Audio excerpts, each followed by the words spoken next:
صباح عواد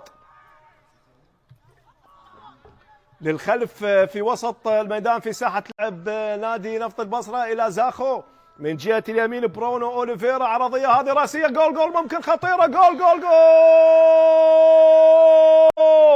جول جول جول جول. إذا البرازيلي فيتور سيلفا لاعب الارتكاز تواجد أمام الحارس حيدر جمال الدين الذي يتحمل وزر هذا الهدف، ومن ثم ارتدت الكرة وافتتاح التسجيل.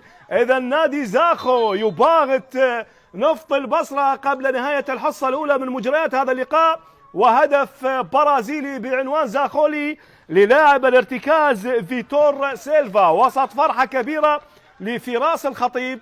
نعم، هذا المدرب الشافي المباراة الثانية له مع زاخو، وعلى ما يبدو الأمور 10/10. إذا هدف مفاجئ، هدف مباغت لنادي زاخو يقلب الموازين اللقاء على نفط البصرة، والذي كان يمني النفس بالخروج بنتيجة التعادل خلال هذا الشوط. لاحظ هنا بدأت العملية من برونو أوليفيرا، لاحظ جمال الدين كان ممكن أن يبعد الكرة بشكل أفضل.